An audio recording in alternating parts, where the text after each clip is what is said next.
এই যে আজকে শুক্রবার, বহু লোক এমন আছে, বিশেষভাবে মন খারাপ করার দরকার নেই, আমাদের তাবলিগী ভাইদের মধ্যেও প্রচুর পরিমাণে সংখ্যা আছে আসরের নামাজের পর যেখানে নামাজ পড়ে সেখানে বসে ৮০ বার একটা দুরূদ শরীফ পড়বে। জানেননি আপনারা? জানেন না? নির্দিষ্ট একটা দুরূদ শরীফ ৮০ বার পড়বে। এই দুরূদ শরীফ পড়লে কি কি ফজিলত, এটাও ব্যাপকভাবে আলোচনা হয়। কি কি ফজিলত পাবেন ৮০ বার এই দুরূদ শরীফ পড়লে। অথচ এই দুরূদ শরীফ এটা আল্লাহর রাসূল থেকে বিশুদ্ধ সনদে, যেটা দলিলযোগ্য হতে পারে এবং সনদে প্রমাণিত। তো নবীর থেকে প্রমাণিত না, তো আপনি কেন করেন? নাম দিবেন নবীর সুন্নাহর অনুসরণ করি, তো নবীর সুন্নাহ কি পীর সাহেব বানাবেন? নবীর সুন্নাহ কি হুজুরে বানাবেন? নবীর সুন্নাহ কি আমির সাহেব বানাবেন? নবীর সুন্নাহ তো নবী দিবেন না, আমি আপনি বানাতে পারবো? যত বড় হুজুর হই, আমি বসে বসে কি সুন্নত বানাতে পারবো? সুন্নত তো যা ছিল তাই, সুন্নত বাড়বেও না, সুন্নত কমবেও না। আগে যেটা সুন্নত ছিল না, নতুন করে সেটা সুন্নত হবে কোত্থেকে? সেটার সুন্নত বানাবে কোন নবী এসে? নবী তো একজনই, তারপর তো আর কেউ নবী আসবে না। তারপর কাউকে নবী মনে করলে ঈমানটাও তো থাকবে। তো হ্যাঁ, এটা ঠিক, শুক্রবার দুরূদ শরীফ বেশি বেশি পড়ার অনেক ফজিলত। দুরুদের ফজিলত তো সর্বদাই। একবার পড়বেন নবীর শানে দুরুদ, আল্লাহ অন্তত সর্বনিম্ন 10টা রহমত নাজিল করবে আপনার। দুরুদের ফজিলত তো বয়ান করে শেষ করা যাবে না। নবীকে স্বপ্ন দেখতে চান, নবীর মহব্বত দিলে পেতে চান, বেশি করে দুরূদ শরীফ পড়েন, ইনশাআল্লাহ নবীর মহব্বত দিলে আসবে, স্বপ্নযোগে নবীর দিদারও নসিব হবে ইনশাআল্লাহ। কত বরকত এই দুরুদে। এমনও হয়েছে আমাদের উস্তাদরা বলে দিতেন যে পরীক্ষার হলে গিয়ে যদি এমন হয় যে পড়াশোনা তো করে গিয়েছো কিন্তু হঠাৎ মনে আসছে না, হয়তো একটা পরীক্ষার হলে মনে আসছে না, করবা কি? বেশি করে দুরূদ শরীফ পড়বা, বেশি করে দুরূদ শরীফ পড়বা। তো প্রথম যখন এই পরামর্শ শুনলাম, মাথায় ধরছিল না যে এখানে দুরূদ শরীফের কি কাজ। আমি যদি রব্বি জিদনি ইলমা পড়ি, এটা লজিকে ধরে। আমি যদি অন্য কোনো দোয়া পড়ি, সুবহানাকা লা ইলমা লানা ইল্লা মা আল্লামতানা ইন্নাকা আনতাল আলিমুল হাকিম, এটাও যুক্তিতে ধরে। ভুলে গেলাম, মাথা থেকে হারিয়ে গেল। দোয়া পড়বো নবীর শানে দুরূদ, দুরূদের সাথে আমার মনে আসার কি সম্পর্ক বুঝতাম, কিন্তু তখনও মাথায় এত ক্লিয়ার হয় নাই যে আসলে দুরূদের সঙ্গে সবকিছুরই সম্পর্ক। দুরূদ যে পড়বে সে সবকিছুই পেয়ে যাবে। দুরূদ পড়বে আল্লাহ রাজি হবে, আল্লাহ নবীর দিলকেও সন্তুষ্ট করে দিবে, দুনিয়া আখেরাতে তার আর কিসের অভাব। কিন্তু বাস্তবিক ফিল্ডে গিয়ে দেখলাম, যেহেতু হুজুর বলেছেন ট্রাই করে দেখি, আরো বিভিন্ন কিছু ট্রাই করছি, পাশাপাশি এটাও করে দেখি কি হয়। আলহামদুলিল্লাহ বহুত ফলাফল জীবনে পেয়েছি। দুরূদ শরীফ পড়ছি, মনে আসে না তো আসেই না, আসে না তো আসেই না, কি পড়েছি মাথায় আসেই না। হঠাৎ করে মনে আসলো, লিখিত কিতাবে যে পড়েছে মনে আসছে না, কিন্তু হুজুর ওই যে ক্লাসে আলোচনা করেছিলেন কি কি বাক্য বলেছিলেন হঠাৎ মনে চলে আসলো। কখনো ক্লাসের টানা তাকরারে বসে কি কি আলোচনা করেছিলাম। তাকরার বুঝেন? কওমি মাদ্রাসা এটা প্রচলন আছে, হুজুর ক্লাসে যেটা পড়িয়ে যাবে, ক্লাস শেষে ছাত্ররা আরেকবার এটা নিজেরা পুনরাবৃত্তি করবে যাতে করে ভুলে না যায়। কারণ একটা জিনিস যখন বারবার পুনরাবৃত্তি হয় দিলে বসে যায়। ধরেন হুজুর এসে বয়ান দিল, 1 ঘন্টার বয়ান আপনি শুনলেন, এটা তো স্বাভাবিক, 10টা মনে আছে, 12টা মনে নাই, 2-1টা ছুটে গেছে। এরপর যখন নিজেরা বসে আরেকবার মুজাকারা করবেন, পারস্পরিক আলোচনা করবেন, পুনরাবৃত্তি করবেন, এখন কিন্তু আর ছুটবে না। যেটা মনে আছে ওটা তো আছে, আরো মজবুত হয়ে গেছে, যেটা নাই সেটাও স্মরণে চলে এসেছে। তো কখনো দেখা যায় তাকরারের কথা মনে চলে এসেছে, কিতাবে দেখেছি এটা মনে আসছে না, তাকরারে যে আলোচনা করেছিলাম বা হয়েছিল এটা মনে আসছে, বা সেটা দিয়ে এই পরীক্ষার খাতা লিখে চলে আসছি, ফলাফলেও দেখা যাচ্ছে 97, 98, 99 নাম্বার চলে এসেছে। তো দুরূদের ফজিলতটা আছে, নিঃসন্দেহে আছে, অস্বীকার করার সুযোগ কোথায়? তো জুমার দিন দুরূদ পড়ার অনেক ফজিলত। বিশেষ করে জুমার দিন কুবাইল আল মাগরিব, মাগরিবের আগ দিয়ে দোয়া কবুল হয়। জানেন তো এটা? জুমার দিন কয়েকটা টাইম দোয়া কবুল হওয়ার মোক্ষম সুযোগ। যেমন একটা টাইম হলো 2 খুতবার মাঝখানে। প্রথম খুতবা দিয়ে আমরা একটু বসি না, যদিও সময়টা বেশি না, 30 সেকেন্ড 1 মিনিট, অল্প টাইম, কিন্তু এই টাইমটা আপনি যদি দোয়া করতে পারেন আল্লাহর কাছে, হাত তোলা লাগবে না, কিছু না, দিলে মুখে বললে বলেন, না বললে না বলেন, আল্লাহ শোনার জন্য আপনার মুখে উচ্চারণের মুখাপেক্ষী না। আপনি দিলে যা কল্পনা করেন তাও আল্লাহ শোনেন, তাও আল্লাহ বোঝেন।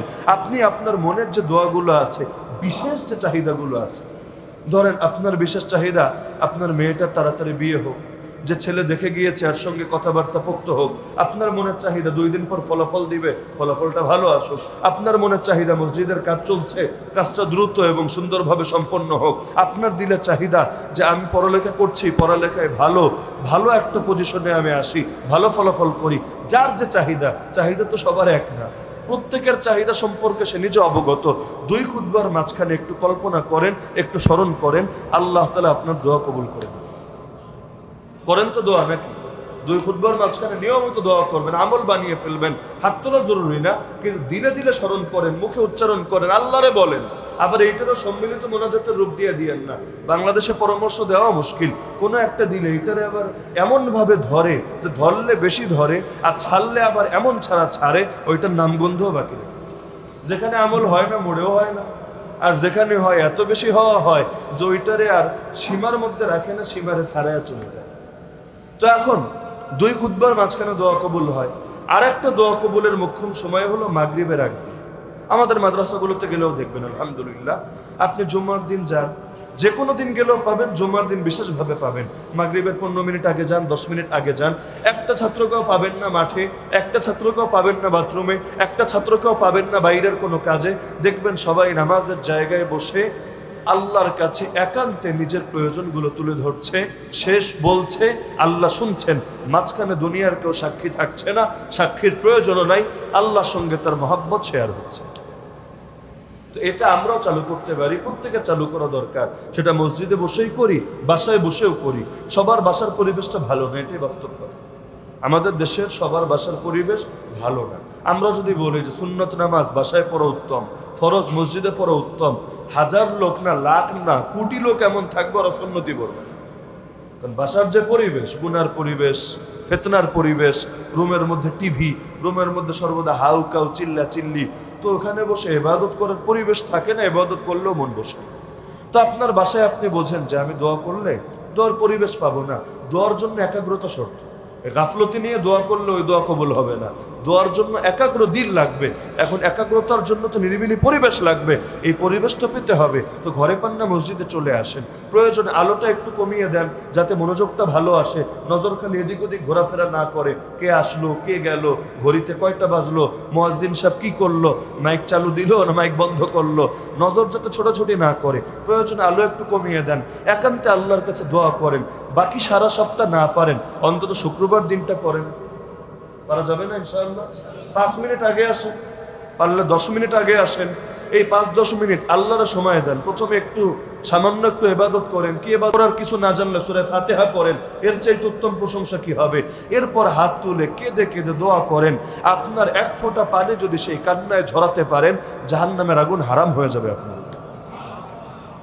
তো জুমার দিন মাগরিবের আগে দোয়া কবুল হয়, তো সেই সময়ও যদি আপনি দুরূদ শরীফ পড়েন, দোয়া আরও বেশি কবুল হবে। কারণ দোয়া কবুল হওয়ার জন্য দুরূদ শরীফ পড়ে নেওয়া আর আল্লাহর প্রশংসা করে নেওয়া, এটা বড় সুন্দর হাতিয়ার, যেটা মিস হয় না।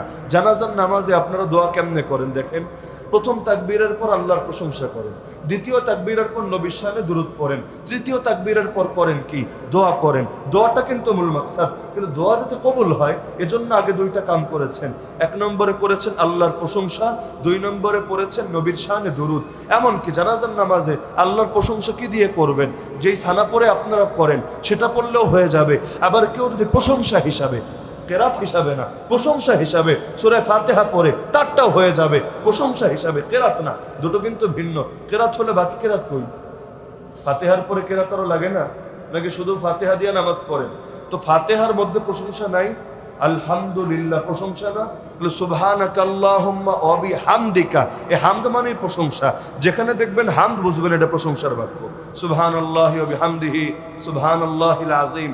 যেখানে যেখানে হামদ, আলহামদুলিল্লাহ, বিহামদিহি, এটা মানেই হলো প্রশংসা। প্রশংসা যা দিয়েই করেন, দুরূদ শরীফ পড়েন, প্রশংসা করেন, তারপর দিল খুলে যা মনে চায় দোয়া করেন, আল্লাহ আপনার দোয়া ফিরাবেন।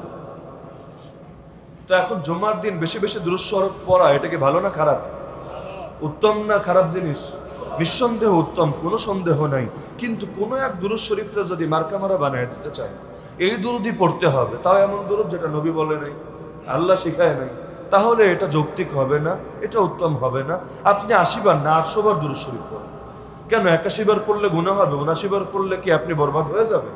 80তেই সীমাবদ্ধ কে করতে বললো আপনাকে?